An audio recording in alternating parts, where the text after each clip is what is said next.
Good afternoon and welcome to the afternoon session of the Landmarks Preservation Commission's public hearing and public meeting of Tuesday, February 11th. We are resuming this afternoon with public hearing item number 5, and I will turn it over to our Director of Preservation, Corey Harala, to take us through our afternoon agenda. Thank you, Sarah. I'm going to read in items 5 and 6. They are two separate buildings, but it's one project and they'll be presented together. Public hearing item number 5 is LPC 25-02231. An application for a certificate of appropriateness in the patent block 1246 lot 7, 120 Riverside Drive in the Riverside West End Historic District Extension 1. This is a medieval revival style apartment building designed by George Keister and built in 1899 to 1900. The application is to reconstruct the historic parapet and construct a rooftop addition. And public hearing item number 6, LPC 24-04259. An application for a certificate of appropriateness in the Borough of Manhattan, block 1246, lot 1, 125 Riverside Drive in the Riverside West End Historic District Extension 1. This is a medieval revival style apartment building designed by Samuel B. Ogden, built in 1904 to 07. And again, the application is to reconstruct the historic parapet and construct a rooftop addition. Good afternoon. My name is Thomas Vail of Vail Associates Architects, and the architect for this project. Roy, one of the team members, is here to help me with the computer technology. We're here today to get your support for a certificate of appropriateness for a very interesting building and project. So we go to the next slide. 120 and 125 Riverside. Yes. Were designed by George Keister in 1906. Actually, 120 was a corner lot and it was built first and by itself. And George Keister also was an architect for the First Baptist Church, which is on the northeast corner of Broadway and 79th, which is still there and part of this district. He's also famous for Mr. Vail, could you stay in front of the mic so we can pick you up on the Sure. He's also famous for the George Cohen Theater and the Apollo Theater. So he has quite a bit of theater projects and not a lot of residential apartment houses as this was. And he's in a medieval revival style. And it was such a popular building when it opened. Samuel Ogden is sort of the architect of record for 125, but he was actually a builder who had built 120. So he continued all the same design elements of George Keister's property or project. And the feature that are kind of unique is it turns the corner of 84th and Riverside Drive with a segmented turret. But then also at the entry at 125, there's an entry court that at one time vehicles actually drove in, but it is also defined by two large turrets that go up the front of 125 Riverside Drive. And those turrets were part of the medieval look, so to speak, in a revival.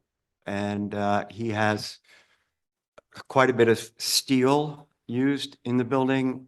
Concrete and brick are the primary materials, with cast stone, granite at the bottom, and cast stone medieval details on the facades. So the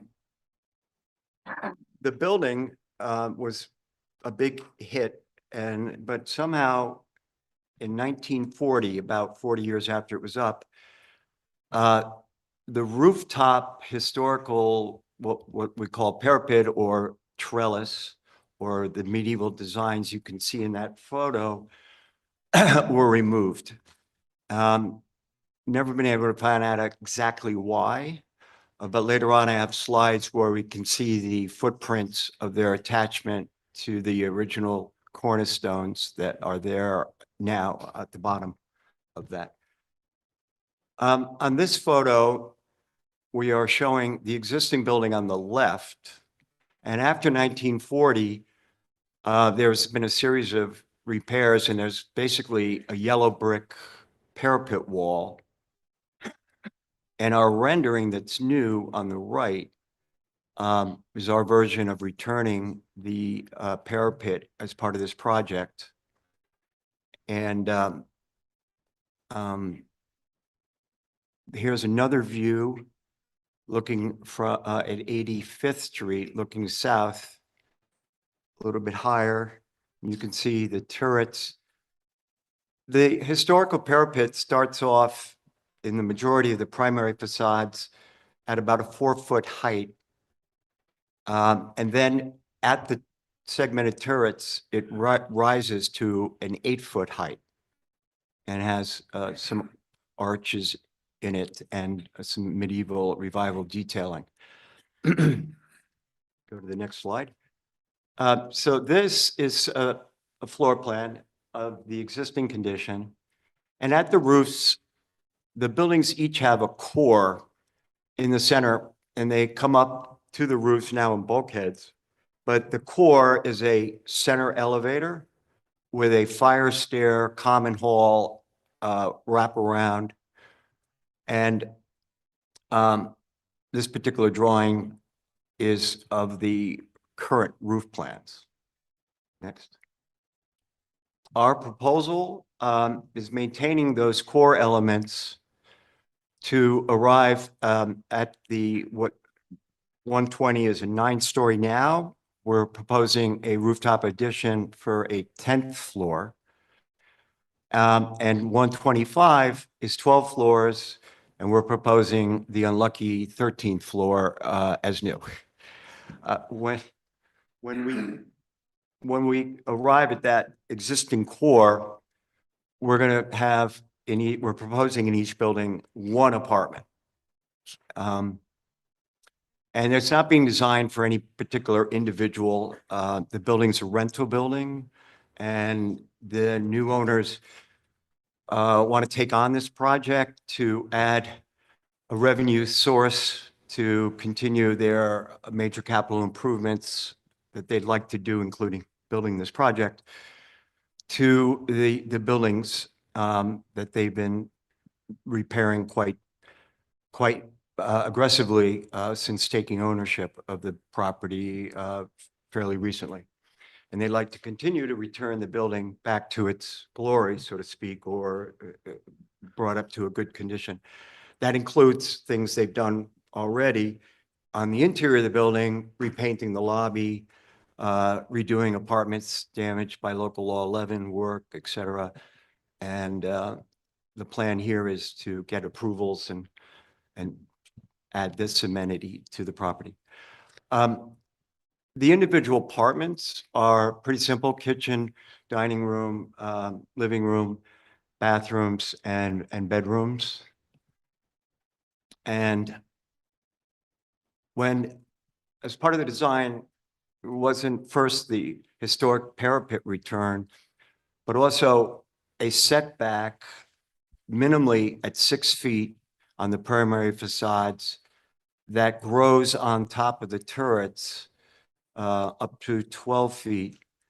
And the setback reduces the visibility of this addition, which it does have visibility, but fairly limited, where you have to go to West End Avenue and 84th Street, and you can look up and you would see the new addition where we've matched the materials on that sidewall. If you go south to 83rd Street and look up Riverside, you'll see a little bit of the setback front. When you cross the street, you're in Riverside, and it all drops down to the river. It might be helpful to describe the visibility when you actually get to the views. Okay, So let's describe the plan, the Oh, okay. height, setback, and then go to the views. very good. So why don't we go to I've described the apartment level. We'll go to the roof of the new rooftop level, which is there. Okay. As you see later in the renderings, there the new bulkhead that would go above is so we can continue the fire stair to the roof level. We have a series of decks set back another 6 feet for kind of a green zone of plantings. And now the core becomes so far back, these bulkhead areas are not that visible. But they are to give access, and some of it would be private roof terrace space for the new rooftop additions, and part of it will be a common area for all the rental tenants. Plus, we have mechanical equipment screened with acoustical materials. Both buildings have a water tank on them now, and we're maintaining the structure, but we'll be raising the water tank about 4 feet at 120, but 125, the tank can stay where it is. Now, what drawing is this? We didn't see our renderings first. Let's, okay, we can do this. This is the order for, as examples of setback designs on the, we can look at the first slide on the left, on the top, 555 West End Avenue, where a building was restored. And if we go to the second slide, an aerial view looking down, we see a setback stuccoed apartment behind the historic parapet. Another example, 110 and 111 Riverside Drive. The third slide, you can see across the top, setback brick apartments. Okay, 378 West End Avenue. Limestone, they're all setback roof additions. 120 West 72nd Street. Down to the machine. 720 West End Avenue. And then 101 West 78th Street. The last slide is our neighbor at this rooftop at 137 Riverside Drive. We're looking at their side parapet walls and their rooftop addition. So the design elements was historic parapet, setback, only an 11-foot height from the rooftop now to the roof of our new floor. Our bulkhead will only go 8'6", so we can get up to the roof by stairs. So we've done everything to keep it fairly low profile and appropriate. This slide, which actually we started researching this building in September, and fortunately we couldn't find original architectural plans. We couldn't find a lot of documentation. So every time we got something better, we've been able to improve the detailing of returning the historical parapet. And this which came from the Wirtz collection, and Jared helped us locate, are some photos where you can see that there's a kind of a substantial parapet top.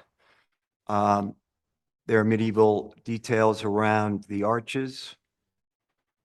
And the elevations, using these and these detailings and sizes as we can interpret them, you'll see that in our next set of drawings where we've taken those to our elevational drawings.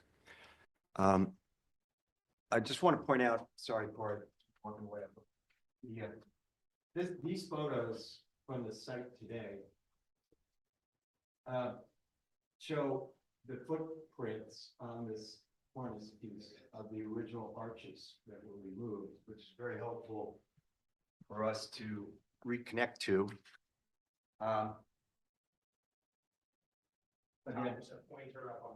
Oh, sorry. This one right here.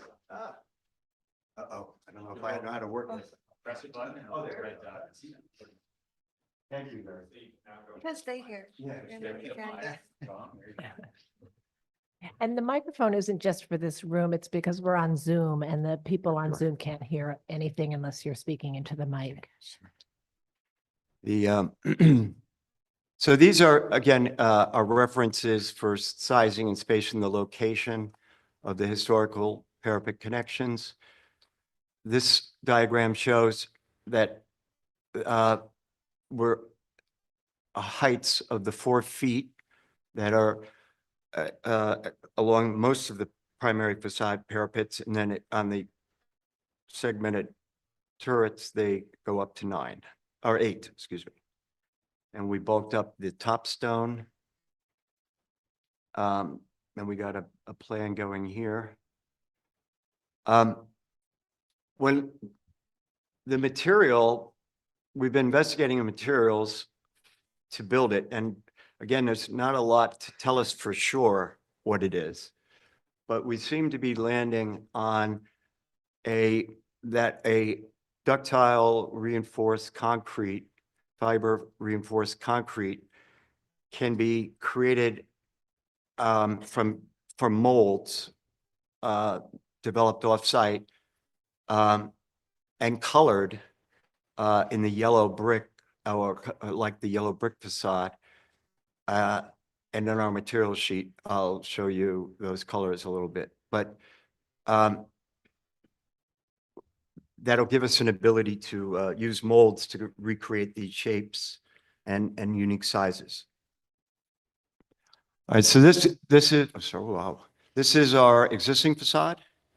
And now the historical parapet returned, our apartment setback, the bulkhead above, same down at 120.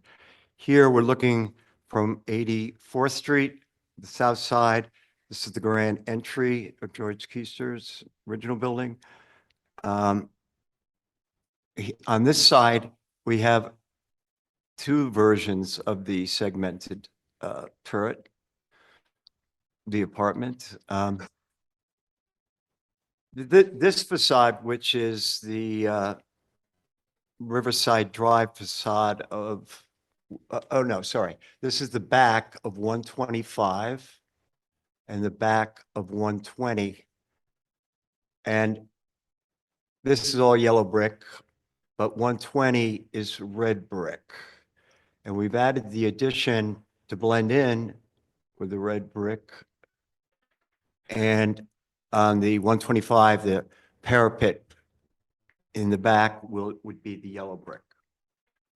This is the north side.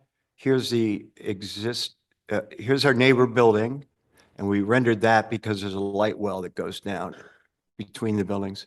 This is the existing facade, and here we've not put any new windows to this side. And there's our mass of our roof addition along the north side and the rooftop there.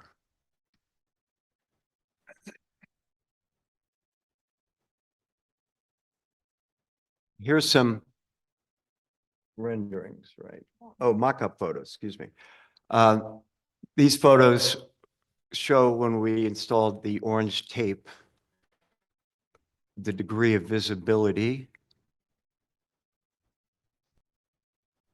And they were both of the rooftop level at 11 plus the additional 8 feet for the bulkhead above.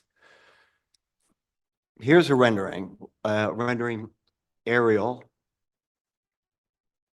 And we're looking down, and our historic parapet reinstalled, our setback terraces. And then on the roofs of there's decks with seating. There's an incredible view, as you might imagine, across the Hudson and down all around.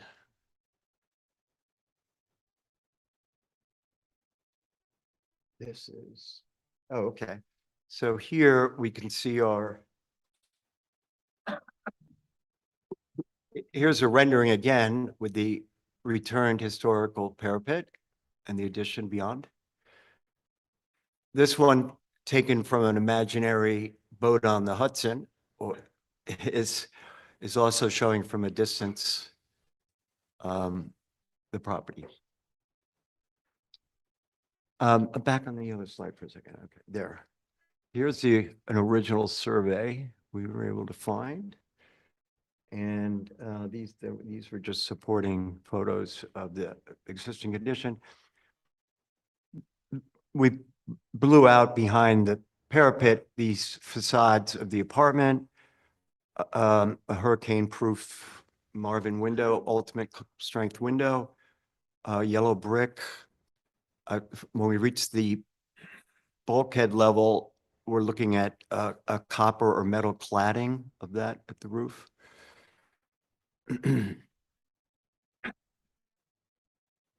Okay, here's our materials page. Okay, so primary materials would be the yellow brick matching the building. Red brick on that east facade. We have it's called terracotta, but this is the color we think we want to get on the historical parapet here, which we would introduce into this ductile reinforced concrete. Here is our mortar that would match the building. Here we're looking at the Marvin modern doors. Oh, that's below here. This is, what material is that? Oh, the copper cladding. This is the metal on the bulkhead cladding. Our acoustical fencing around some AC equipment up at the top of 125. And then we have a decking material for any terraces outdoors. Showing here we're showing, can you go back for a second? This is important. Behind this trellis, which was originally or historical parapet, from all indications, it was completely open. So it was a decorative feature. And we want to have it safe. So we've put a safety glass railing system just behind it at the code complying 42-inch height. So no one would basically go through it, but you'll be able to look through it. And there's a sample of a safety glass railing system. Oh, that's the different window frames of colors. Okay. Okay, we can go to the next. Here's a sightline drawing. And again, Riverside begins right across the street from Riverside, Lord Sidewalk. Person standing there really isn't going to see the setback addition. As they get closer, there's no visibility, but they certainly see the historic parapet out on the perimeter of the building. Okay, next slide. Okay. Yeah. And Okay. All right. Thank you. Commissioners, do we have any questions? Yes, Commissioner Ginsburg. So it seems in the existing building, there are fire escapes as a second means of egress. Do you need to extend them up to the penthouse? yes, we need to go from the cellar, as it does now, all the way to the roof. And our bulkheads, both But- floors, brings the stair, wraps around, and goes up. Right, but are you extending the fire escapes which currently end at the top floor? Because you just said you need, Has a rear yard, side inner court, outside metal fires. Yes, that goes to the bulkhead roof level. okay, And at 120, there are 2 elevators with 2 fire escapes within the core. okay, thank you. All right. Yes, Commissioner Jefferson. Yeah, on page, where is it? The question is, the water tower, are you moving it and increasing the height? Are you moving the water tower and making it higher? Yes, on one of the buildings. One of them, we're not near it, can stay right where it is. On 120, we're raising it to be a minimum distance from the bottom of the new bulkhead. But we're maintaining, there's 3 steel I-beams that they sit on supporting. We're keeping those steel I-beam locations. So we would have like Ice Brothers or one of the water, remove the old tank, raise the steel on top of the existing okay. steel, 3 to 4 feet. Then we put a wood water tank back on that spot. And to be clear, 120 is the shorter corner building and 125 is the Taller. taller building. And we don't have to do that at 125. We're going to do it at 120, but all my drawings and renderings show that it's 4-foot raised height, which is still so far back from the primary facades, it's minimally more visible. Other questions? All right, let's see if we have public testimony. Is there anyone in the room who wishes to speak on this item? Noting that there isn't, I'll turn it over to Stephen to see if we have any remote participants. Thank you, Chair Carroll. Any members of the public attending via Zoom, please use the raise hand function. John Graham, I'll be promoting you to panelists, after which you can unmute yourself, state your name for the record, and you will have 3 minutes to speak.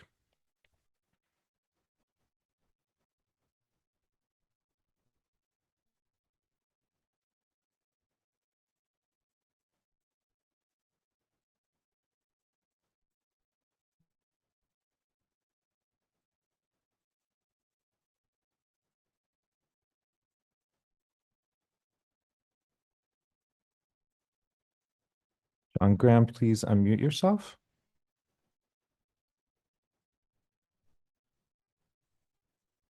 Good afternoon, Commissioners. John Graham for the Victorian Society in New York. We see here a generous and public-spirited proposal for restoration of the unusual latticework parapets on these buildings. We wholeheartedly support and applaud it. We also support the use of microcotta as a substitute for the original terracotta. Microcotta and terracotta are similar in composition and appearance. That and the distance from the street and the extreme exposure of the installation make this an appropriate material choice. The proposed rooftop additions will be partially obscured by the new parapets, but still visible through and above them. Overall, however, it's our view that the changes are appropriate and will benefit both the buildings and the historic district. Thank you, Commissioners. Thank you for your testimony. Next, we will have Lucy Levine.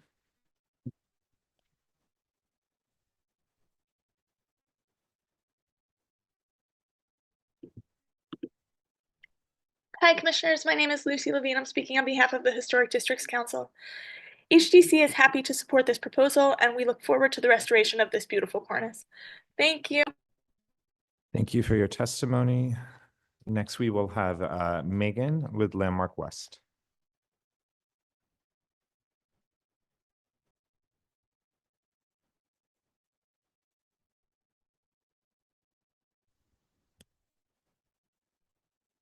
Hello, Commissioners. Megan Fitzpatrick speaking on behalf of Landmark West. The Landmark West Certificate of Appropriateness Committee laments the loss of the historic parapet that was unceremoniously removed in the 1940s. We are glad to see plans to restore this long-lost feature and that both buildings, which are harmonious with each other despite being designed by different architects, are being treated as such. We are equally pleased to see lengthy renovation works at these buildings coming to a conclusion and hope that this new construction will have minimal negative effect on the quality of life of existing residents. Our committee's approval of the project is conditioned upon the Commissioner's approval and installation of this parapet. Thank you. Thank you for your testimony. If there are any other members of the public attending via Zoom, please use the raise hand function. Seeing none, I will note that Manhattan Community Board 7 recommends approval contingent upon the resolution of all outstanding violations prior to the commencement of any work.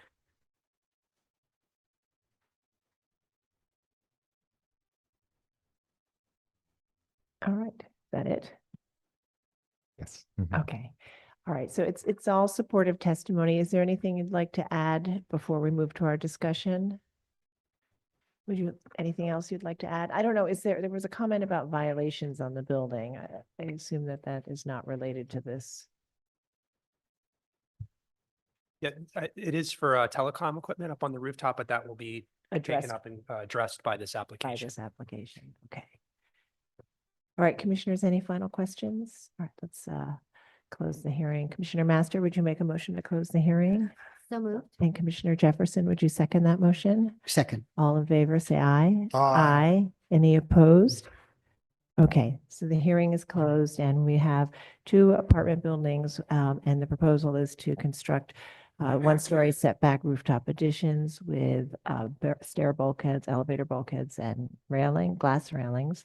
And in addition, their proposal includes restoring the parapet on both buildings, a decorative parapet, which helps to conceal the rooftop additions. And we do know that historically, buildings of this age, style, and type were often built with more utilitarian setback penthouses. And we certainly, as was shown in this presentation, have approved many on other buildings in the district, including on Riverside Drive and Central Park West, where you have long views based on that historic precedent. So we'll begin our discussion. Commissioner Chen, would you like to start this one? Sure. First of all, I'm delighted that the top will be restored, especially the missing pieces. I think it really enhances the project. And I think the approach is a good one by stepping back, limiting the visibility. And I think that it is very, very well done. The only thing that we have a little bit of questions about the restoration of the decorative parapet details that needs to be worked out with the staff. Great. Commissioner Ginsburg. I think we have a deal here that is a good deal. The parapets, which are very unusual and really beautiful, will be restored. To make that work, they need to build the penthouses, which seem to me appropriate, setback, not very visible, and not unusual. So I think this is appropriate. I think the applicant should work with staff on the exact details of the parapet, but this is a wonderful project. Thank you. Commissioner Goldblum. I agree. I think that the key here is to continue to work with staff on getting the profiles right. It's not easy working from photographs. My sense is, looking at the photographs and looking at the proposal, that there may need to be a little bit of beefing up at the very top of this new micro Kata screen, that the top band looked a little bit beefier and or more projecting than what this shows. But I think they seem to be sharing in the desire to get this to be as accurate as it can be. And I think that the staff can certainly help them get it there. So Great. go. Commissioner Jefferson. Oh, it's just a beautiful project. It's just amazing. The issue, I mean, beautiful facade. The issue is, you can, looking at these photos, you can barely see the beauty of this thing, but it's a wonderful project. Commissioner Master. Yeah, I shared the sentiments and the comments of the other commissioners. I think this is great. I think it's appropriate. Commissioner Lutfi. I do as well. This is going to go from a very nice building to being a really beautiful building. And I agree with all comments. Right, great. So we'll make a motion. We have actually two motions, but if you do the first one, and if you want, we can switch and I'll do the second one. Okay, fantastic. All right. Good And deal. it's the, and we'll make a motion that they Commissioner continue to work Giza. with the staff on the details. Okay. In the matter of LPC 25-02231, 120th Riverside Drive, Riverside West End Historic District Extension 1. The application is to construct the historic cornice and construct a rooftop addition. Noting the building's style, scale, materials, and details among the features that contribute to the special architectural and historic character of the Riverside West End Historic District Extension, I recommend approval with modifications, finding that the restoration of the decorative parapet, which was removed sometime before the historic tax photo, will return a long missing prominent feature to the building, and the use of substitute materials for its reconstruction will not readily apparent if the parapet is properly scaled and detailed. That the proposed construction of one-story penthouse addition will not damage or eliminate any significant architectural features. That the presence of a partially visible setback penthouse, partially obscured by and seen in conjunction with the restored decorative parapet, will be in keeping with the levels of visibility and similar arrangement found on other historic apartment buildings in this historic district. That the penthouse will be set back from the Riverside Drive and West 84th Street facade, as well as the secondary east lot line and other rear facade, maintaining a sense of building's original massing. That the simple design and massing of the proposed penthouse, featuring curved or chamfered corners and regular punch openings and typical bulkheads and additional apertures at its roof, will be compatible with the design, shape, and scale of the building. That the materials of the proposed penthouse, featuring buff brick cladding, metal and glass window and door assemblies with its dark finish and clear glass railings and copper cladding at the bulkhead, will have a neutral appearance above the roof line of the building and will blend in with the surrounding context as seen from public thoroughfares. That the proposed buff brick, red brick, and beige stucco finishes and simple punch openings at the secondary facade of the penthouse will harmonize with the existing secondary facade of the building. That the views of the penthouse from Riverside Drive are limited as to the street curves southeast, thereby blocking the view of the building after only a few blocks. That the proposed work will not detract from the significant historic and architectural character of the building of the historic district. However, I find that the details of the proposed decorative parapet restoration, including the dimensions, proportions, and profiles, have not been thoroughly resolved. Therefore, I recommend that the applicant continue to work with the staff closely to match the original decorative parapet based on historic photographs and other details found on the building. Thank you. And Commissioner Ginsburg, would you second that motion? Second.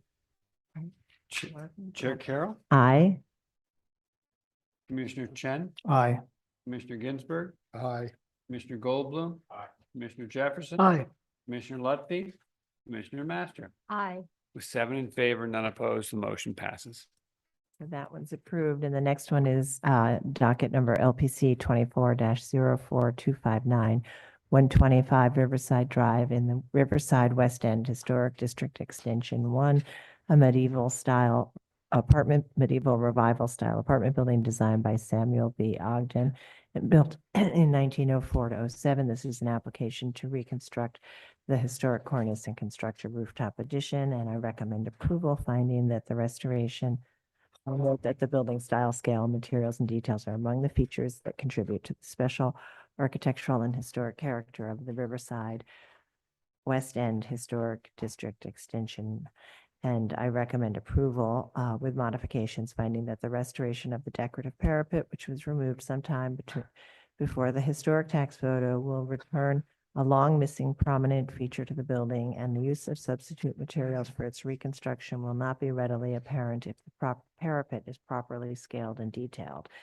That the proposed construction of a one-story penthouse addition will not eliminate or damage any significant architectural features. That the presence of a partially visible setback penthouse, partially obscured by and seen in conjunction with the restored decorative parapet, will be in keeping with levels of visibility and similar arrangements found on other historic apartment buildings in this historic district. That the penthouse will be set back from the Riverside Drive and West 84th Street facades, as well as the secondary east lot line and other rear facades, maintaining a sense of the building's original massing. That the simple design and massing of the proposed penthouse, featuring curved or chamfered corners and regular punched openings, with typical bulkheads, additional appurtenances at its roof will be compatible with the design, shape, and scale of the building. That the materials of the proposed penthouse featuring buff brick cladding, metal and glass window and door assemblies with a dark finish and clear glass railings and copper cladding at the bulkhead will have a neutral appearance above the roof line of the building and will blend with the surrounding context as seen from public thoroughfares. That the proposed buff brick, red brick, and beige stucco finishes and simple punched openings at the secondary facades of the penthouse will harmonize with the existing secondary facades of the building. That the views of the penthouse from Riverside Drive are limited as the street curves southeast, thereby blocking the view of the building only after a few blocks. And that the proposed work will not detract from the significant historic and architectural character of the building or the historic district. And however, I find that the details of the decorative parapet restoration, including the dimensions, proportions, and profiles, have not been thoroughly resolved, and recommend that the applicant work with the staff closely to match the original decorative parapet based on historic photographs and other details found on the building. And Commissioner Lutfi, would you second that motion? Chair Carroll, Aye. Commissioner Chen, Aye. Commissioner Ginsburg, Aye. Commissioner Goldblum, Commissioner Jefferson, Aye. Commissioner Lutfi, Commissioner Master. Aye. 7 in favor, none opposed, the motion passes. All right, that's approved. Thank you. And we'll move to the next item. Next item is public hearing item number 7, LPC 24-07356. An application for a certificate of appropriateness in the Borough of Manhattan, block 1170, lot 43, 222 West 79th Street in the Upper West Side, Central Park West Historic District. A Renaissance Revival style row house designed by Tom and Wilson and built in 1894. The application is to construct a rooftop addition and install signage.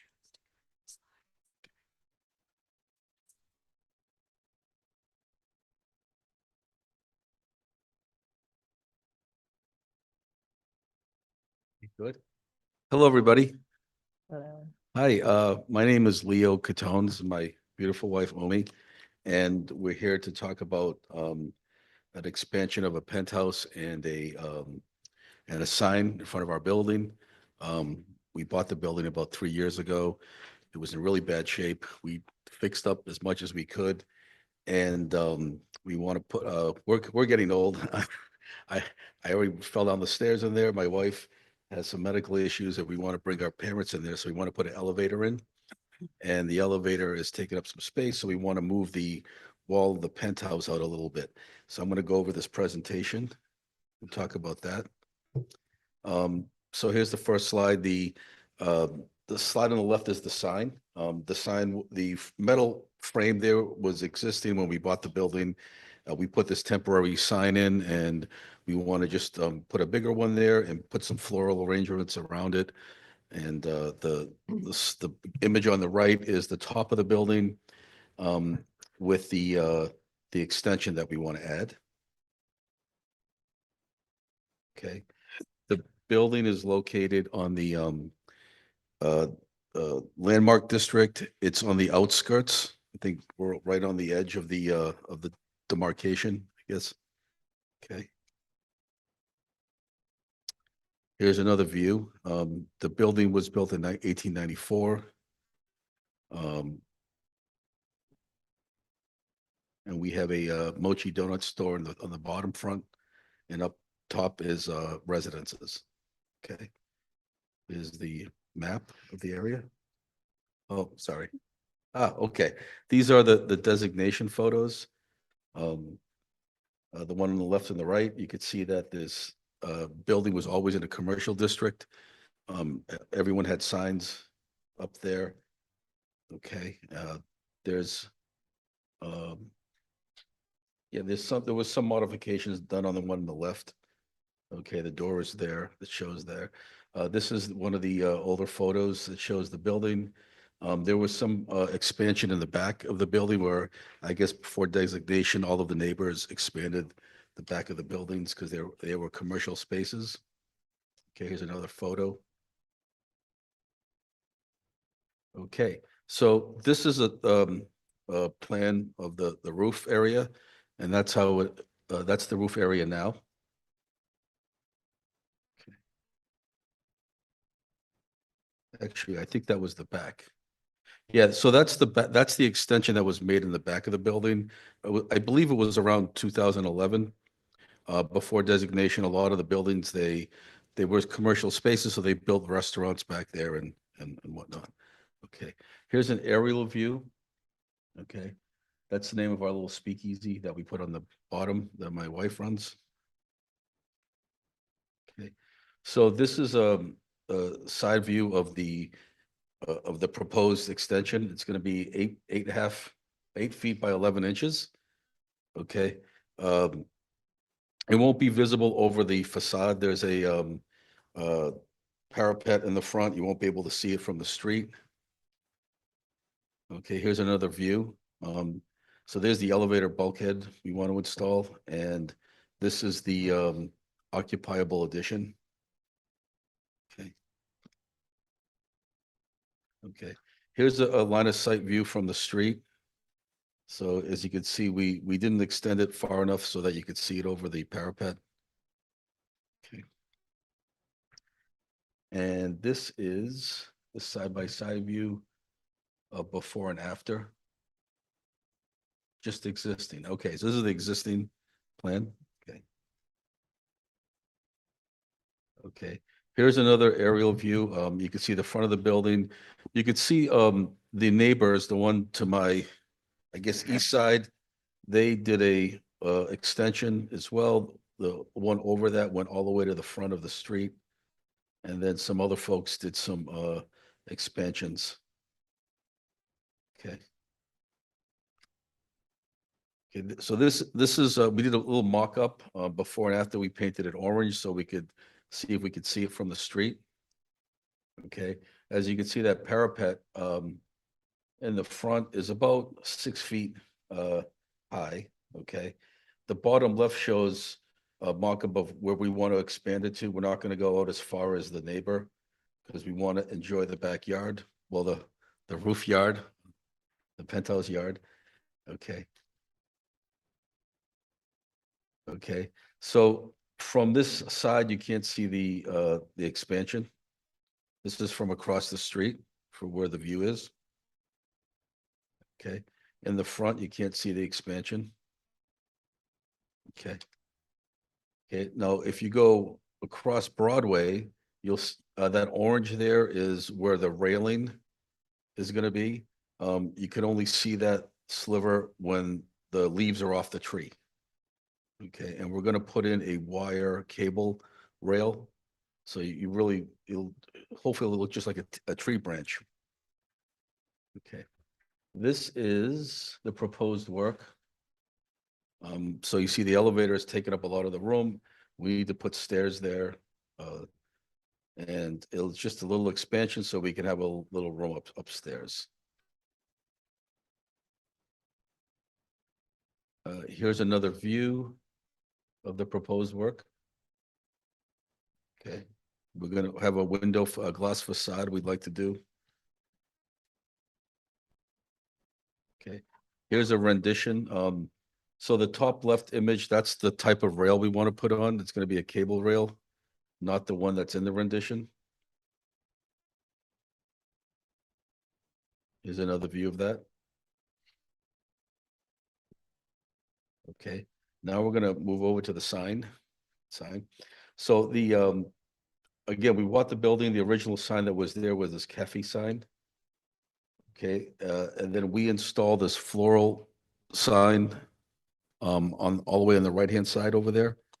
Okay, and it's the flowers are getting a little old, so we decided to go over to the sign in the middle is just a mock-up. We want to get a bigger one that fills in the whole side, and I'd like to put some floral arrangements around the sign. Okay. This is some tax photos of the building. So you can see that it had a sign originally. It's a little different than what's there now.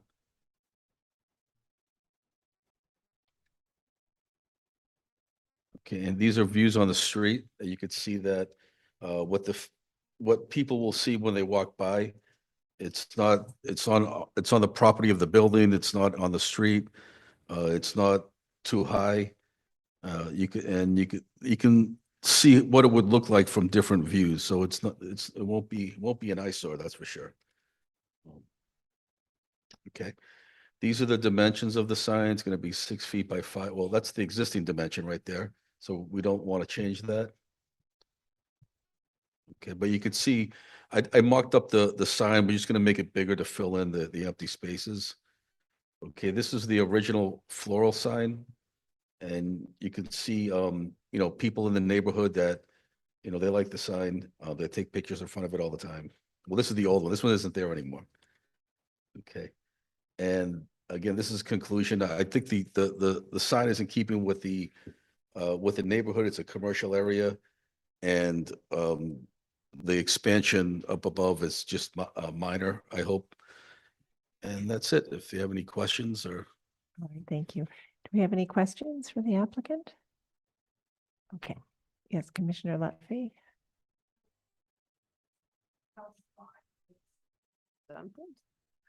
That's a mock-up, but it's the frame will be there. I'm going to buy a new sign.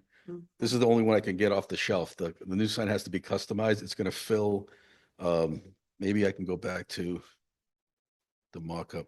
It's going to fill the frame so that the frame on the side. It's going to fill that frame. Yeah, that's yes, what it'll we're fill the looking frame. at. Got it. Yeah. And then it's attached to the ground? It's attached to the building. Yes, it has legs. Oh, On the left, you can see the legs going down, attaching. Right. Yes, yeah. Uh-huh.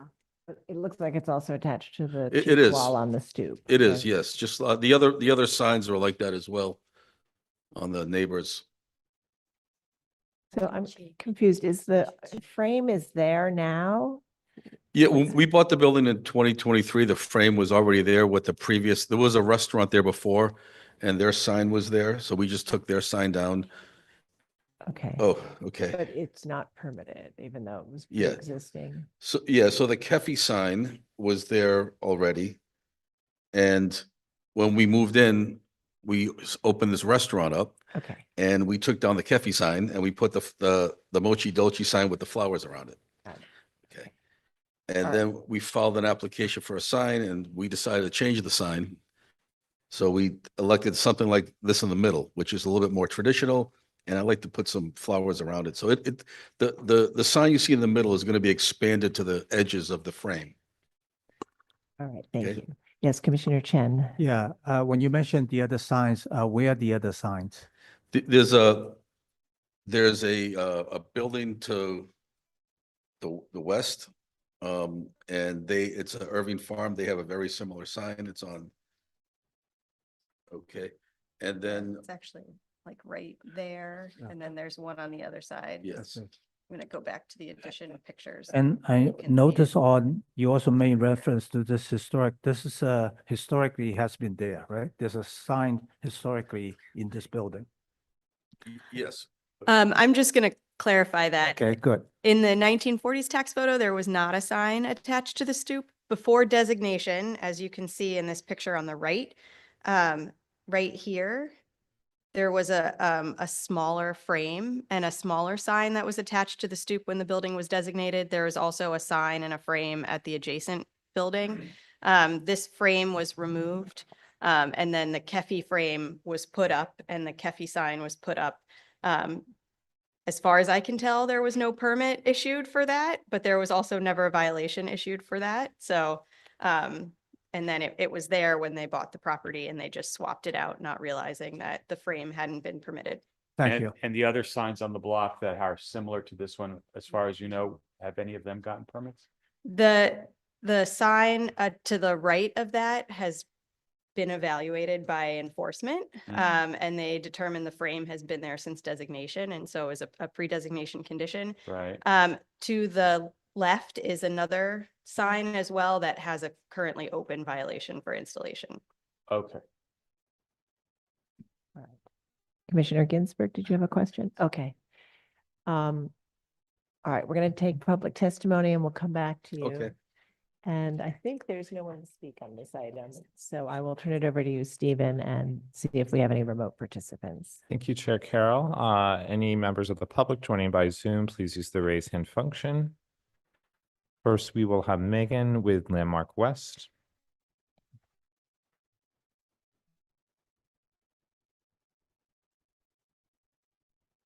Megan, you can unmute yourself and state your name for the record, please. Hello, Commissioners. Megan Fitzpatrick speaking on behalf of Landmark West. The Landmark West Certificate of Appropriateness Committee finds it difficult to imagine a scenario where this kind of sign proposed in this application is appropriate for a landmark building. The presentation materials do not clearly define the existing dimensions of the sign and frame and what the proposed dimensions are. Our committee believes the proposed floral perimeter of the sign is not appropriate aesthetically or in terms of maintenance. No dimensions are given for that either. Committee members noted that attention should also be given to the reverse side of the sign visible to anyone walking west. Our committee agrees the rooftop addition is fine as it will not be visible. However, we recommend that a simple railing be proposed for the perimeter of the bulkhead area, as is code compliant for non-occupiable roofs. The railing dimensions are not clear from the presentation materials, but seem oversized in the renderings provided. Thank you. Thank you for your testimony. Next, we will have John Graham.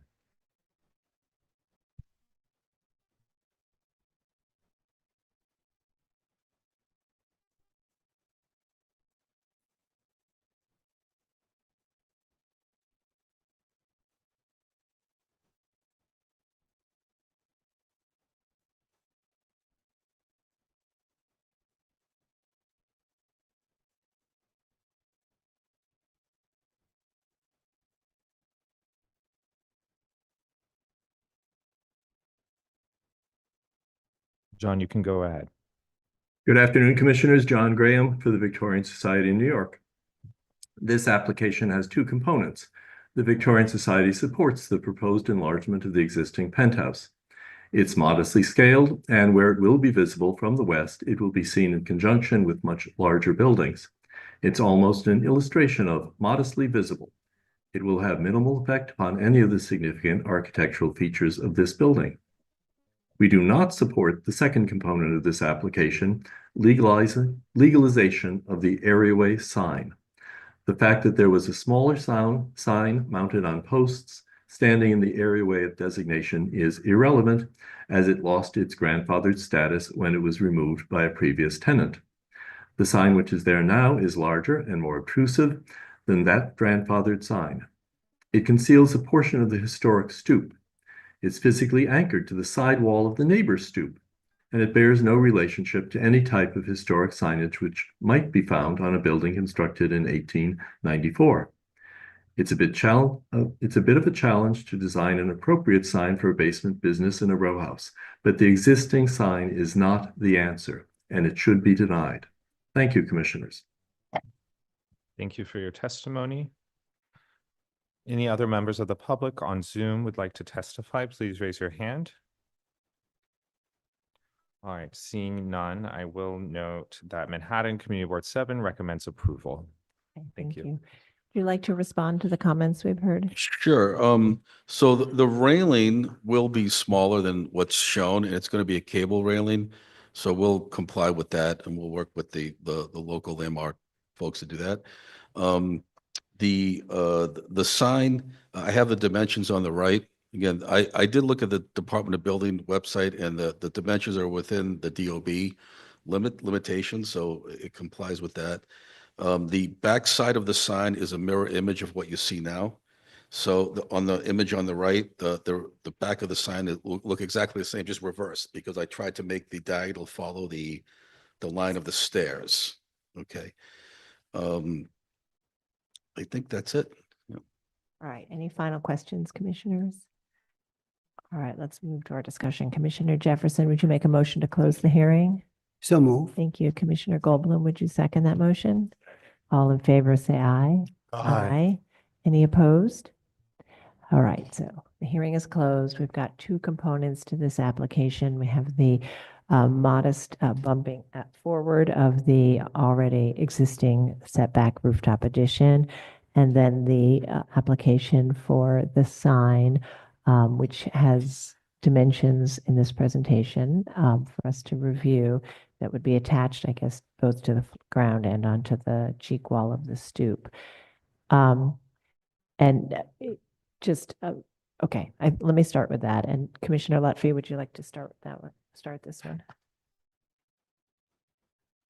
So in terms of the rooftop addition, it seems to be appropriate to me. It's really not visible, and the railing is minimal. And you know, the top rail is very thin. So and I'm okay with that. Now, this sign, I actually think needs some work. It seems overly large to me. And I don't think this was the size of the original sign. So I would recommend that while a sign here may be appropriate historically, that the applicant work very closely with staff on the size and the frame and materials and how it interacts with the facade of the building or the side walls of the building. All right. Commissioner Master? Yeah, I agree with Commissioner Lutfi. I think the penthouse addition is fine. And the sign, I think is fine, but that the size of it should be reduced, working with staff. Okay, Commissioner Jefferson. I agree that the penthouse is partly visible but appropriate. But the sign, I think, should not be attached to the building. It either should attach to the floor, the plan, and not to the building. It should be aligned in such a way that it doesn't, you don't see it from the front facade. You see it only from the side. And I think the scale should be smaller. Commissioner Goldblum. Thanks. I generally agree with what everyone else has been saying. I think what's interesting about the rendering is that it kind of does what several people are talking about in its own funny way. It echoes and transmits the shape of the stoop in a, I'm sure, unintentional way. And I think that for me, it's an interesting situation because here we have a street that's a very commercial street where you have all grandfathered or illegal signs. So in a way, this is the template that could be viewed for the rest of this stretch. And I think it's a good template. I think that for me, the one that seems to be the best suggester of how to proceed would be the original one that was shown in the photos before designation, where the sign was maybe the same width or wider, but it cleared the angled top rail of the stoop. And I think it'd be okay to have it be shaped like Nevada, you know, to have the bottom follow the angle, if that was what they wanted. But I think the idea of having the sign work with the architecture of the district is a good one. And I think they can work with staff to figure out how best to meet their needs while doing that. I think Everardo's idea about having it on the ground is a good one. There's no real need for it to mess with the stoop. Commissioner. Oh, and I'm fine with the rooftop stuff. Commissioner Ginsburg. So in general, I agree with my fellow commissioners. Rooftop's fine. On the sign, is what I can tell is right east of their sign is another sign, which is mounted to the ground, doesn't block much of the stairs, significantly smaller. And I think working with staff, doing something like that would be fine.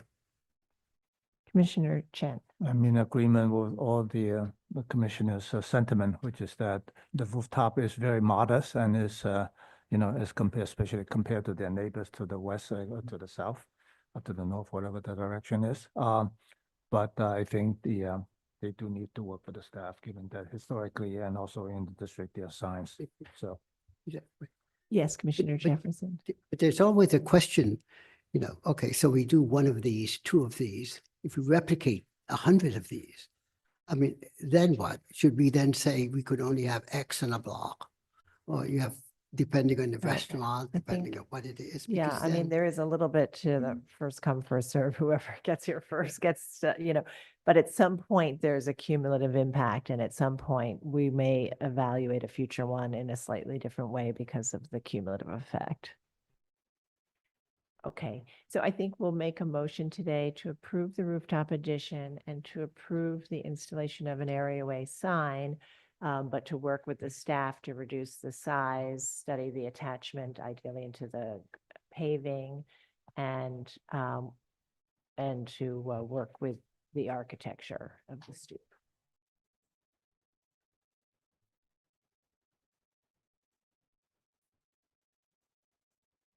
Did I say reduce size?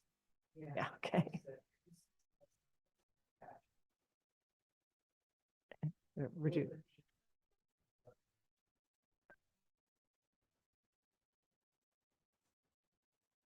In the matter of docket 24-07356, 222 West 79th Street, Upper West Side, Central Park West Historic District.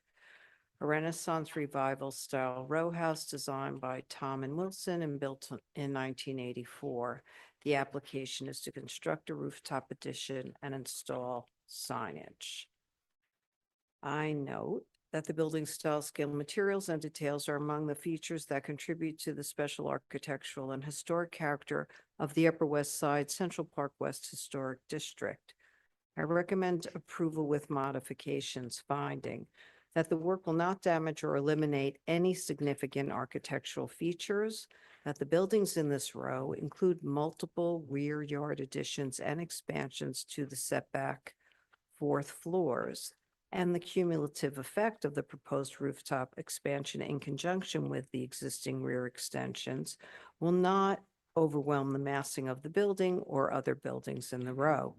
That the front facade of the expanded fourth floor will not be visible from a public thoroughfare, and the simple railings featuring an aluminum top rail with vertical stainless steel cables will only be visible from select viewpoints within the context of other taller buildings, thereby helping it to recede from view. That the building is located in a predominantly commercial block, and the basement levels of buildings in this row historically featured commercial uses with signage at upper floors. Therefore, a stoop-mounted sign featuring a metal frame and a matte fabric banner could be consistent with the historic variety in sign types at this block.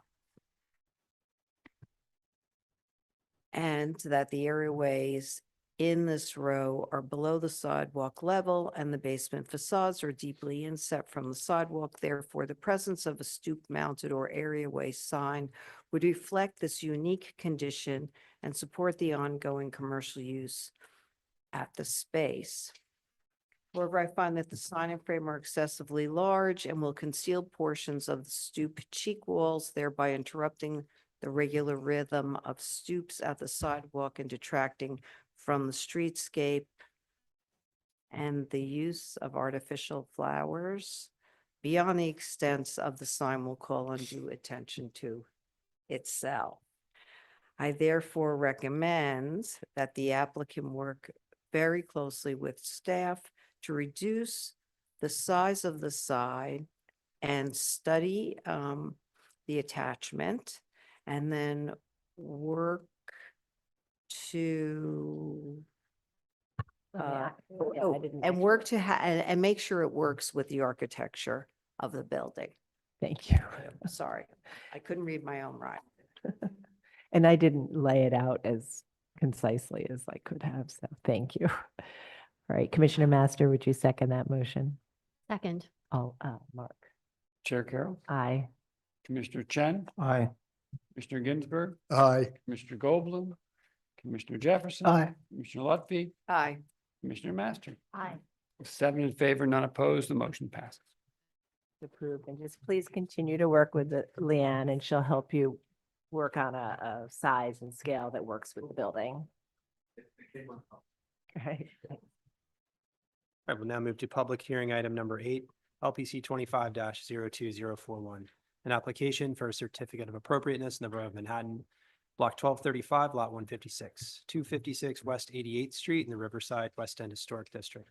This is a Renaissance Revival style row house designed by Nelson M. Whipple, built in 1884 and altered by C. Jackson in 1911.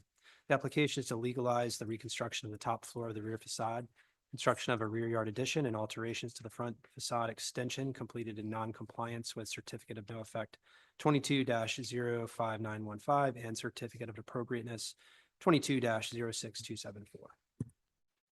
Hello again, Commissioners. Thank you for hearing this application this afternoon. Jackie Pudu-Vallon, JPD Preservation Consulting. I'm here today with the architect, Nelson Cordero of Grasso Menziuso Architects. I believe we also have one of the partners of the firm, Chris Menziuso, also on Zoom. And the owner of the property, Mr. Asaf Dror, should also be on Zoom. This is 256 West 88th Street. As already said, a Renaissance-style row house built in 1884, located on the south side of the street between Broadway and West End Avenue, on the edge of the Riverside West End Historic District in this particular block. The proposal you're seeing today is a request to legalize certain work done in non-compliance with permits issued on the front and rear facades, and also to approve corrective work proposed at both facades. 256 West 88th Street was built as part of a row that today spans from 254 to 262 West 88th. In 1911, the house received a two-story commercial alteration at the front facade. The stoop was removed and the facade was entirely removed at the basement and parlor floors, and a commercial extension was built that extended 4 feet from the original facade. Here on the left is the earliest photo that could be located of the building, the 1930s tax photo. In the middle is the 1980s tax photo, in which you can see the two-story commercial extension had already been altered and actually rebuilt probably in the 1950s. And on the left is the 1989 designation photo. Here's a close-up photo of what the lower 2 floors looked like prior to construction. Again, it was rebuilt in the mid-20th century with metal infill and paneled cladding. There were piers of badly spalding rusticated brownstone on either side. Actually, incidentally, I was inside this building in 2021, and I can tell you that there was really nothing left of the 1911 alteration. The interior walls were the storefront assemblies that you can see at the ground floor, and metal studs and wood 2x4s at the first floor. A staff level permit was issued in 2022 to restore the facade at these 2 floors to what they looked like in the 1930s tax photo. Here are elevation drawings of the original condition in 2021, and the LPC approved elevation at the center and the as-built condition on the right. The intent was to restore the commercial addition to its original appearance, but over the course of construction, it was found that the proportions of the exact design were hard to follow because of the size of existing beams. So decisions were made in the field to make certain modifications to the proportions and materials. The bulkhead, spandrel, and fascia at the top of the extension got slightly taller, and the windows got slightly smaller. Rather than a painted wood panel at the spandrel, between the floors, brownstone stucco was installed. In spite of these changes, we think the overall appearance is still in keeping with the spirit of the original approval, in that it closely recalls the historic condition. And also is consistent with the design of other 2-story commercial extensions that you can find in nearby historic districts, which we'll show in slides to follow. So here are photos of the existing conditions. Included in the permit was resurfacing the brownstone at the upper 2 floors and at the side piers of the commercial extension, in addition to installing brownstone stucco at the restored portion of the commercial extension itself. There is presently a light fixture above the center window at the ground floor, and the owner intends to remove that at the staff's recommendation and agrees that it is an odd placement. Here for easier comparison is a zoomed in view of the 1930s tax photo, the as approved elevation and the as built elevation. As built, the bulkhead became 3 inches taller. The spandrel panel between the floors became 4 inches taller and is finished in brownstone stucco rather than painted wood, as I said earlier. The fascia and cornice at the top of the extension became 8 inches taller, and the angle of the chamfered corners changed slightly, which we'll show you in plan.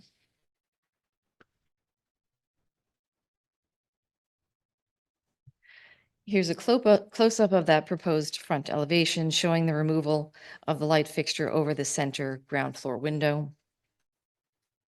And here is the as-approved plan on top and the as-built plan on bottom. The angle of the chamfered corners changed slightly from 124 degrees to 118 degrees.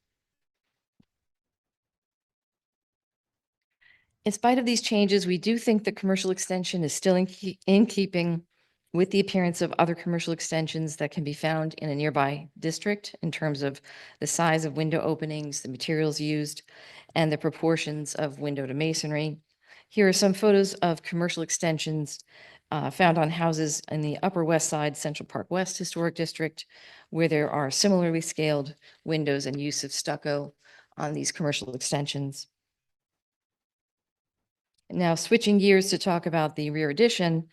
The rear addition was approved under a C of A in 2022. Here's the as-approved building section. And here's the as-built building section. The differences here include a masonry deck replacing a metal stair and metal deck and stair going into the rear yard. The installation of railings on top of low curb walls and parapet walls at the top of the 3-story addition and at the main roof, at the rear of the main roof, and the reconstruction of the top floor rear facade.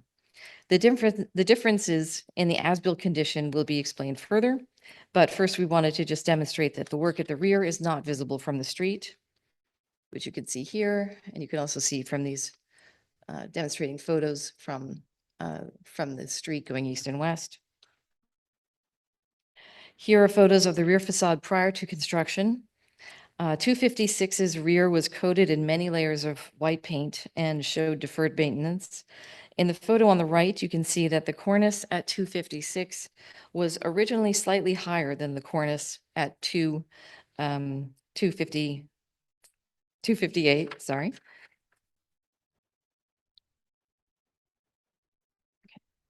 And here in the photo on the left, you can see that height difference between the cornices from a slightly better angle. It's always the photo that you wish you took that you don't have one day. Here is an aerial view taken prior to construction. Here we are looking east at the rears of the other houses in the row, numbers 256, 260, 258, and the very top of number 256, which is slightly obscured by some greenery. In this view, you can see that although these houses were built as part of the same row, there was a discernible difference in the heights of the windows and the cornices at the top floors of 258 and 256. 258 is the house in the middle with the roof, the ending of that large rooftop addition on it. And 256, as I said, is the rear that's partially obscured by the tree. But you can still see the tops of the window openings and the cornice there. Here for comparison, excuse me, here for comparison is the rear elevation prior to construction on the left and the rear approved at hearing in the center and the as-built condition on the right. A masonry deck was constructed at the basement floor in place of the metal deck and open stair. The windows at the second floor have been unified into one opening. Masonry piers were constructed on top of the addition and at the main roof with railings installed on top of low curbs. The low curbs, which slightly raised the overall height of the walls, were installed to accommodate internal drains. The top floor has been reconstructed with a cornice slightly higher than that of the original, using salvaged brick from the rear of this building. In these axons, you can more easily see the changes highlighted in red. The low curb walls with railings set into them, the piers to their sides, the parapet walls at the sides instead of railings. In the inset axon, that is the proposed corrective work as shown at the main roof, removing the masonry piers and making the railings return 3 feet back. Here are photos of the rear facade of the addition and the reconstructed top floor. The top floor rear facade was reconstructed using salvaged brick from the original wall.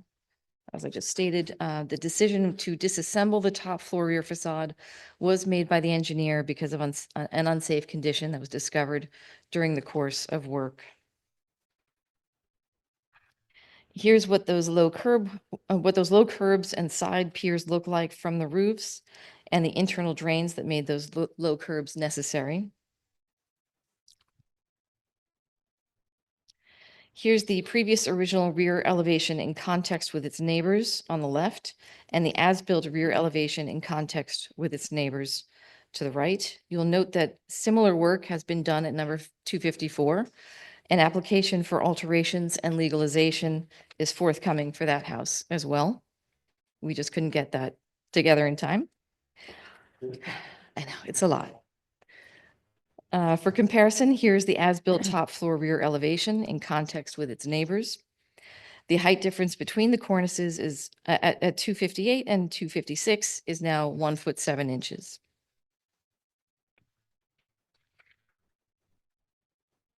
And this is the proposed contextual third floor elevation showing the piers that the main roof removed so that the railing at the roof will return about 3 feet on each side. This would be closer to what was originally approved. Here on this proposed roof plan, you can see the proposed modification of the railings and parapet with the existing piers removed. Here are wall sections for the top floor of the rear facade showing the original section on the left and the as-built condition on the right. And for comparison, here is the approved railing section on the left and the as-built railing section on the right, showing the pier that will be removed. And this is the proposed railing section showing the pier removed and the parapet wall cut back 3 feet and the railing returning those 3 feet, which again would be more in keeping with the original approval for the installation of a railing at the roof. Here are the existing and as-built third floor plans. And here are the rest of the floor plans for the rest of the building. So this is as approved and as-built basement, first floor, second floor, third floor again. Here's the existing and as-built, as approved and as-built roof plans. And here are the approved and as-built rooftop addition roof plans. And that's it. That's our presentation. We look forward to your questions and comments.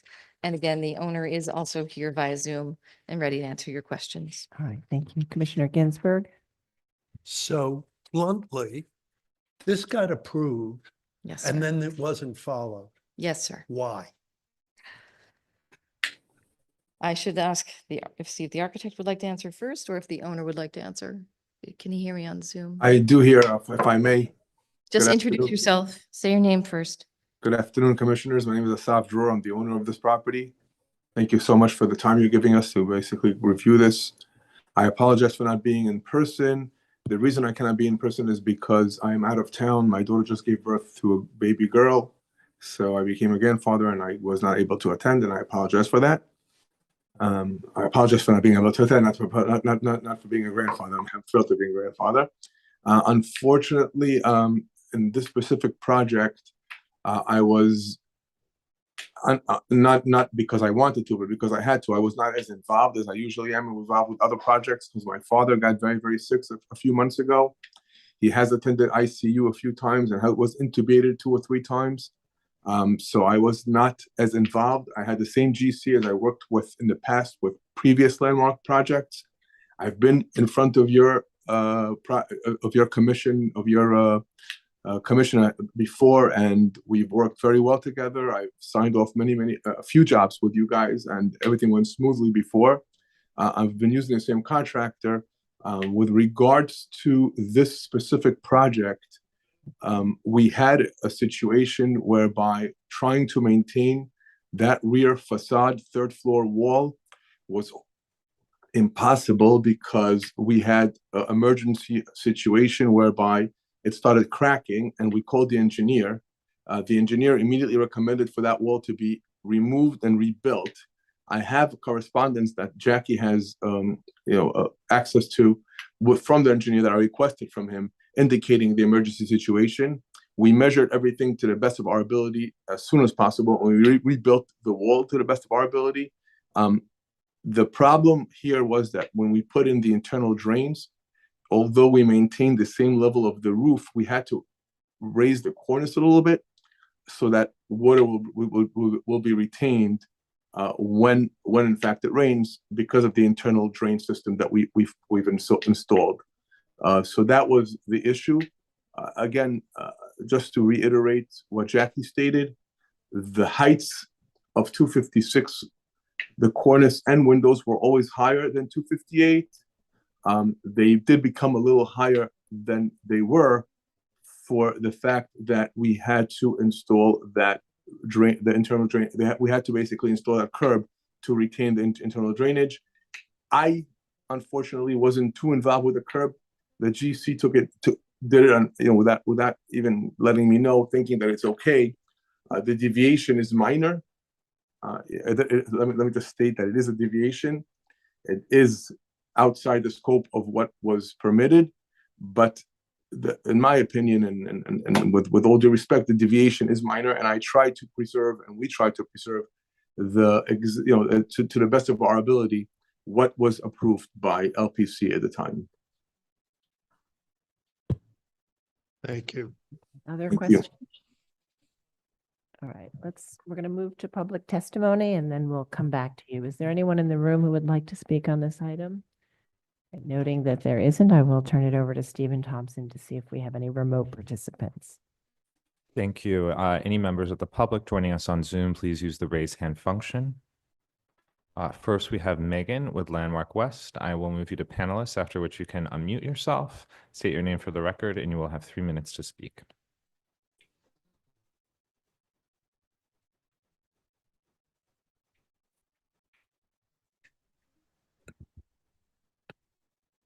Hello, Commissioners. Megan Fitzpatrick speaking on behalf of Landmark West.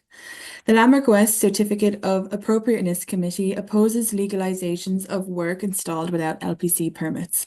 When property owners ignore the landmarks law and make changes without the Commission's guidance and consent, all too frequently the results are at best unremarkable and at worst destructive.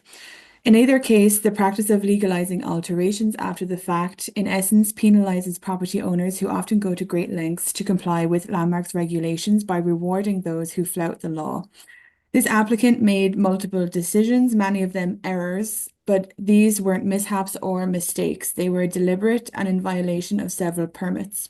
Our committee would also like to emphasize that there are open violations of non-compliant work done on the neighboring building 254 West 88th Street, some of which is depicted peripherally in photos included in this legalization application. Both landmarks share the same owner, and any approvals after the fact for non-compliant work here will, by extension, allow it there. Any such approval will set a precedent for applicants to continue to disregard permits and be rewarded for it.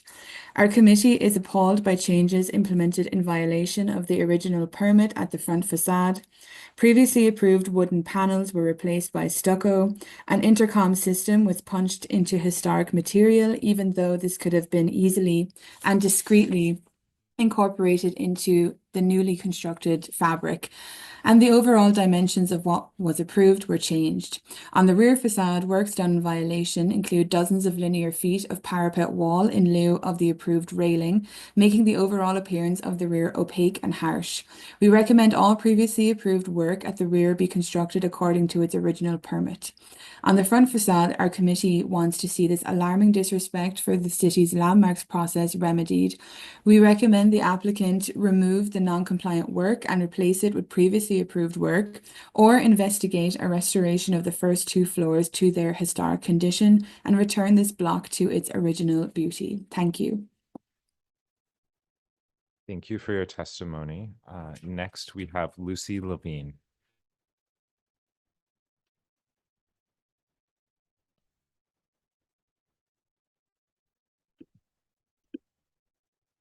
Hi, Commissioners. My name is Lucy Levine. I'm speaking on behalf of the Historic Districts Council. HDC asks LPC not to legalize this work done out of compliance with existing approvals. We ask the applicant to please build according to the existing certificate of appropriateness and certificate of no effect. Thank you. Thank you for your testimony. If there are any other members of the public on Zoom who would wish to offer testimony, please use the raise hand function. All right, seeing none, I will note that Manhattan Community Board 7 recommends approval of the legalization. All right, thank you. Would you like to respond to any of the comments? So I would like to respond at first by stating that contrary to what Landmark West stated, nothing was done deliberately here. I have no advantage or benefit in doing what was done to basically indicate it was deliberate. It was not deliberate in any way, shape, or form. With regards to the rooftop addition, it is not visible from the street at all, and those items are not visible. And again, I've been, just to reiterate, I've been in front of Landmark of the LPC before. I've worked very well with you guys in the past, and I thank you for your time. I am an advocate of LPC. I know that without them, there will be a lot of chaos going on in the city with regards to restoration. And I do want to just note one more time that although the deviations are there, they are minor, and they're not. Nothing was done inadvertently or deliberately, and those deviations are minor. They have been done with regards to the front because of existing beams and structures that we had to basically deal with, and with regards to the back because of an emergency situation that forced us to remove that rear third floor wall, and of course the raising of the curb for the retaining of the water.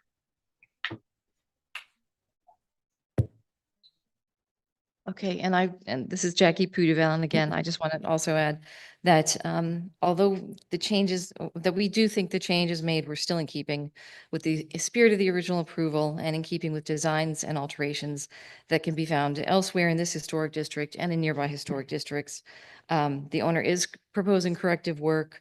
Someone brought up the intercom that's actually not installed in historic fabric. It's in new stucco resurfacing that was approved.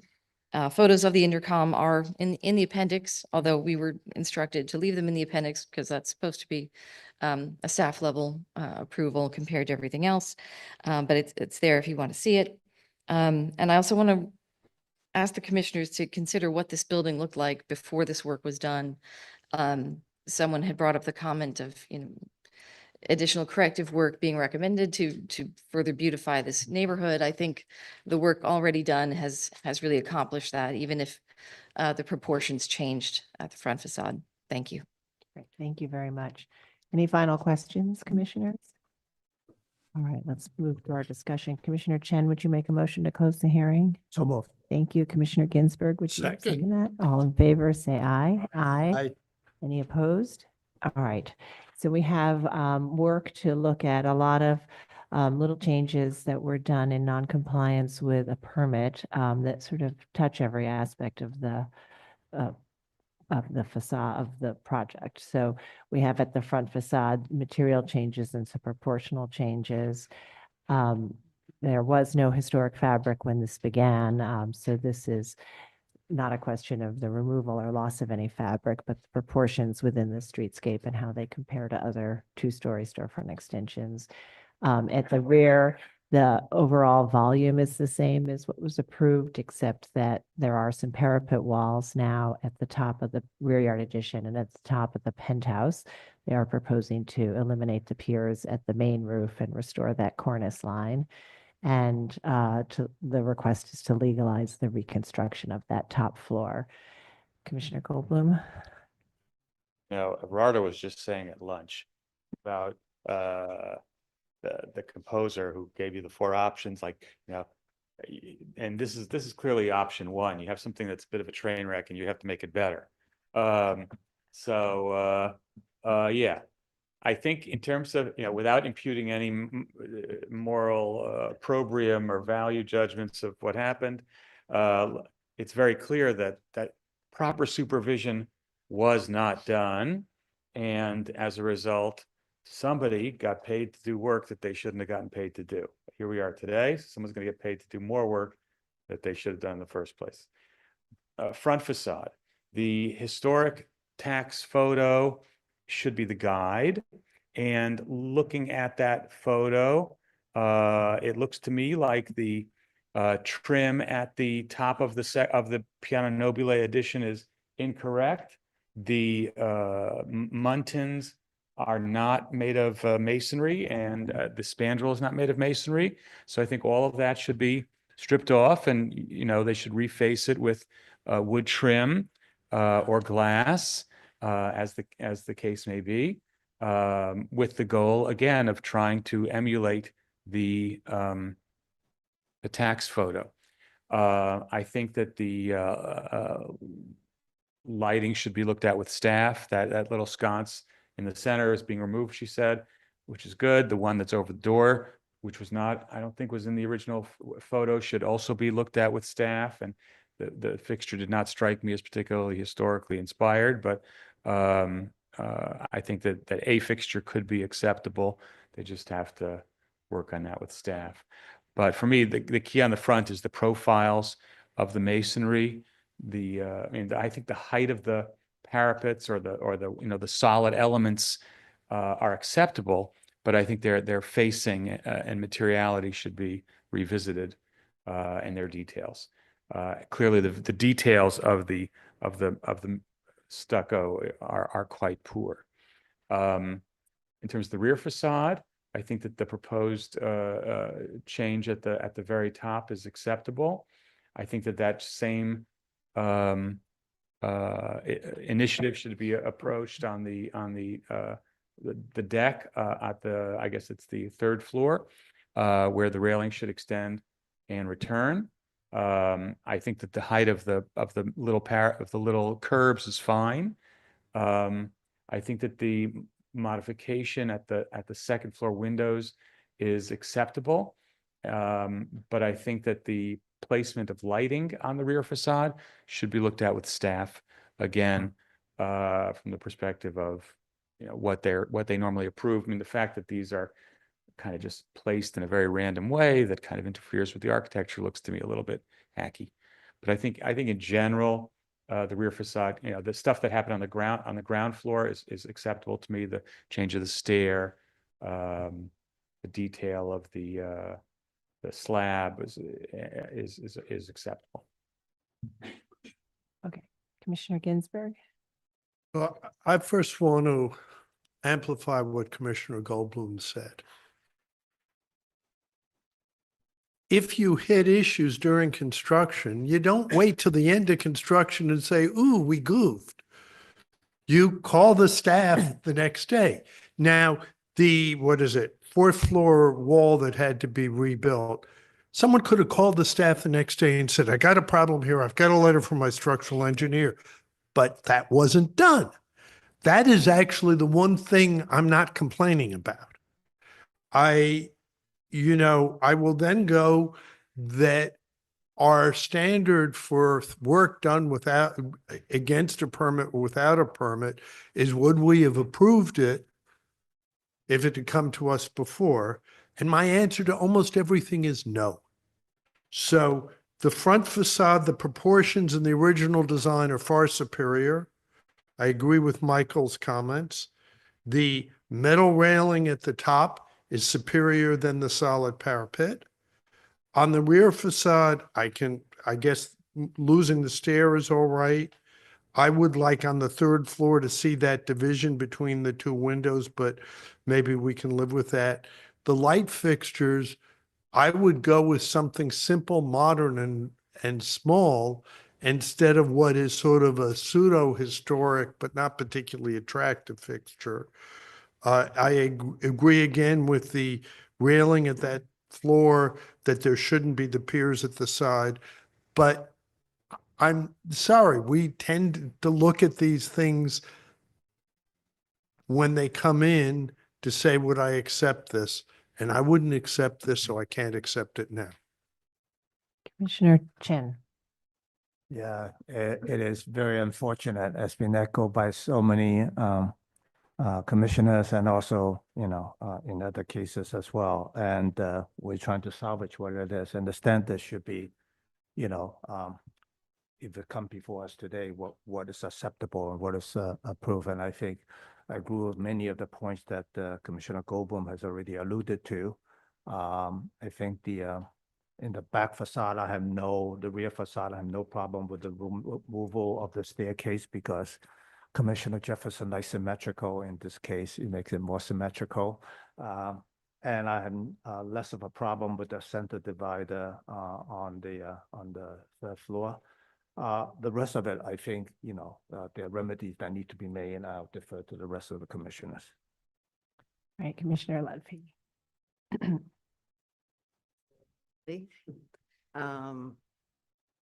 So I'm not going to add anything. I'm just going to say that I agree with comments that were made by Michael and Mark, and that's it. All right, Commissioner Master. Yeah, I kind of share your sentiments. I'm a little bit at a loss as well. So I'm also going to defer to Commissioner Goldblum's comments. And I agree with him. And Commissioner Jefferson. So my colleagues have given advice, in specific advice. And I'm wondering, can LPC have a construction supervisor go out there and make sure it's done properly this time? Because this is outrageous. And even if we say, do that, then they just sloppily do it. It's not really getting the job done. If you could send somebody, make sure he does it right. Because to get away with this, no words for that. I know. I wish we really don't have the resources to be on every single site, as much as that would be nice. But I think that, particularly where there is a pattern of this behavior and work in non-compliance, we can sometimes build in monitoring into an approval on a case-by-case basis. But I think, it is very unfortunate. And I think we're hearing a lot of frustration because the commission spends a long time working on these applications, reviewing the applications, listening to the applicant, listening to testimony, reading the drawings, and coming up with thoughtful comments and ultimately an approval. And we try to do that very efficiently to keep people moving along. And I think it's just incredibly frustrating when the commission puts so much effort into them to not have it followed. So in this case, we have, just on sort of every aspect of the project, so a number of minimal changes that cumulatively add up to a different project. I do think it's good that the volume remains the same and people are comfortable with the reconstruction of the top floor and appreciate the removal of the piers to restore the parapet line, the roof line. But I think that that needs to happen as well on the rear yard addition and the rooftop addition. And I think we won't take an action because I think that the storefront needs some more work and something that should come back to us. So the changes on the back are pretty straightforward, but I think on the front, we've heard that the proportions, but also to some extent, but also the details and materials are not at the level of the historic types of storefront extensions that we see historically on the street. So, excuse me. So we'll take no action and we'll have you work on all of these components and come back when you're ready. We'll move on to the next application.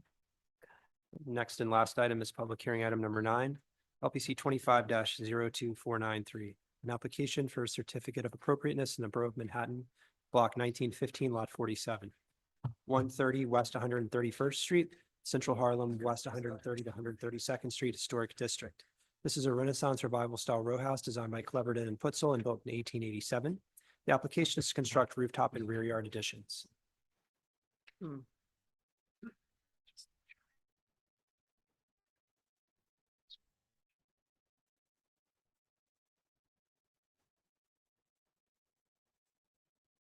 Good afternoon. I'm Peter Adoka, joined by Harris Smith from Crown Architecture, and we are the architects representing the building owner, Zachary Rahman.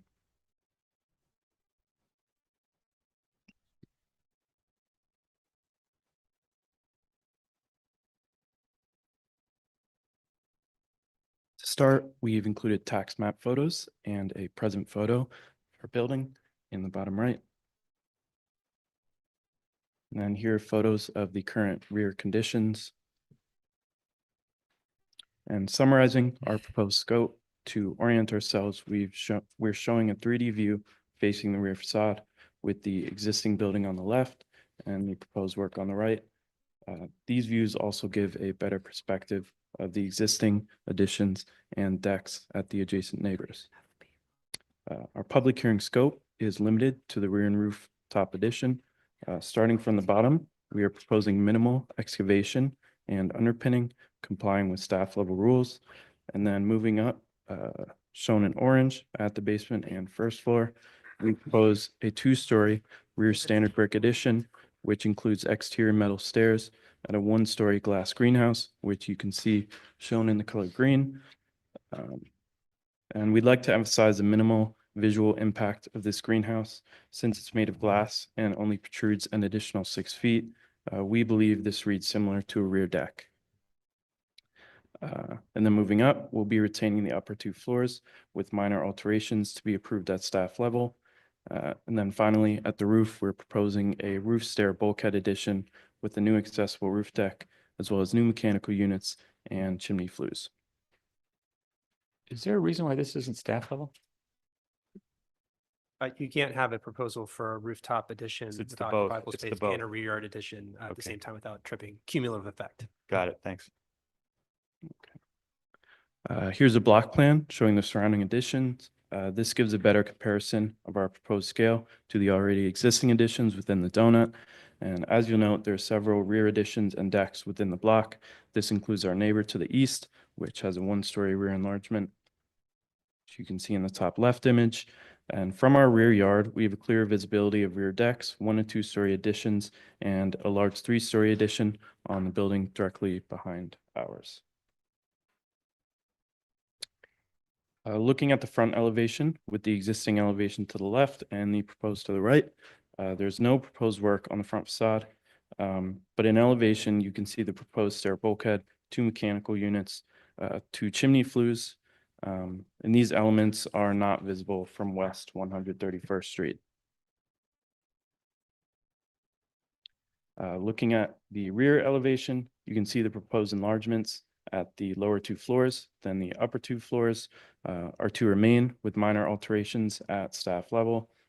And once again, on the roof, you can see the stair bulkhead addition, 2 additional mechanical units, and the 2 chimney flues. Then taking a closer look at the proposed details, shown in the elevation to the right, the rear enlargement will be of standard red brick to blend with the adjacent neighbor at 132 West 131st Street.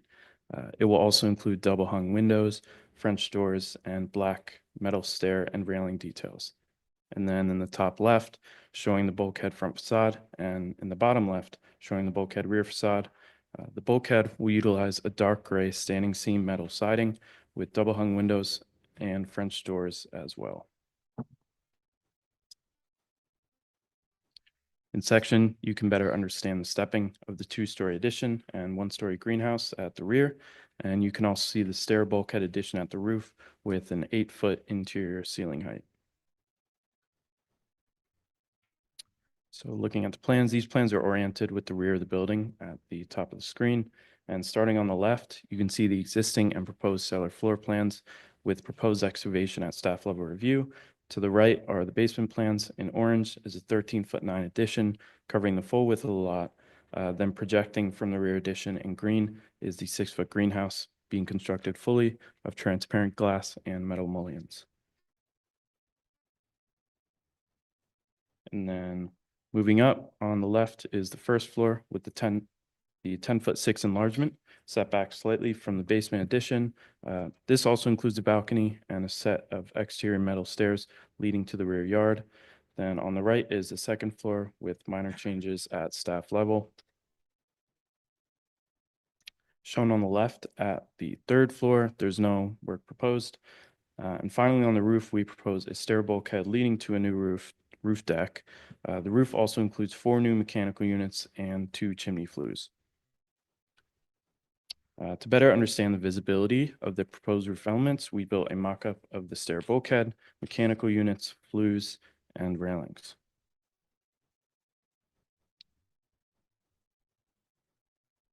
By surveying the roof mock-up visibility, we concluded the proposed roof elements are not visible from West 131st Street, and in a few slides we'll show some of these photos taken along the street.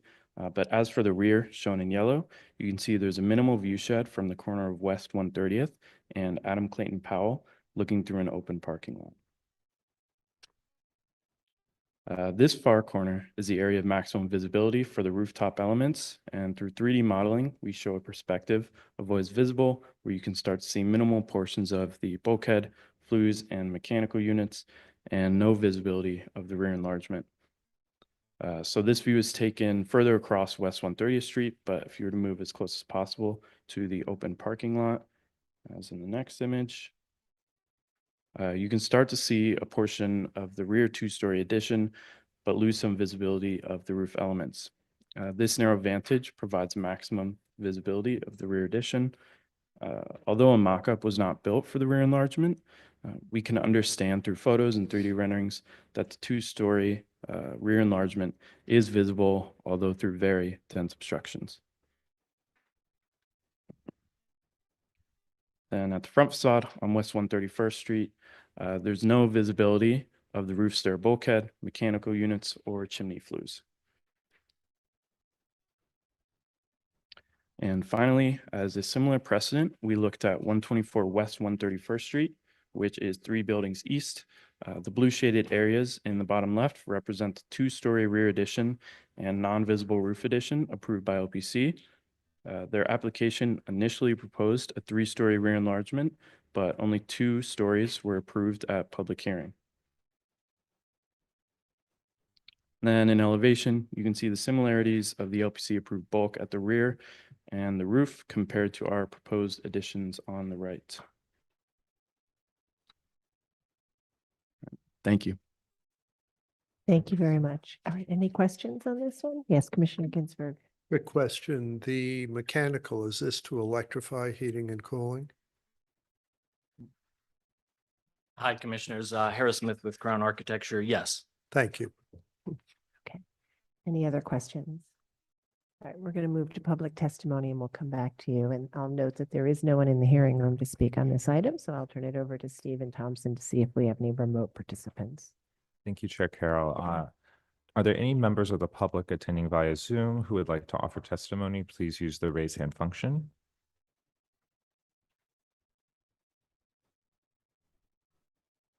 All right, seeing none, I will note that Manhattan Community Board 10 recommends approval. Thank you. Okay. All right, is there any final comment you'd like to make before we move to our discussion? All right, thank you. It was a very clear presentation. All right, so Commissioner Goldblum, would you make a motion to close the hearing? So moved. Thank you, Commissioner Ginsburg. Second. All in favor? Aye. Aye. Any opposed? Okay, the hearing is closed, and this is before us because it's as Corey said, both the rooftop and rear yard addition. It also does have some visibility through limited visibility from some view corridors into the rear yard and above the roof line where some of the chimneys and mechanical equipment are visible. The height and depth of the rear yard addition seems to be compatible with the context. So we'll begin this one. Commissioner Master, would you like to start? Sure. I think the rear yard addition is fine. It's very modest. It doesn't jut out.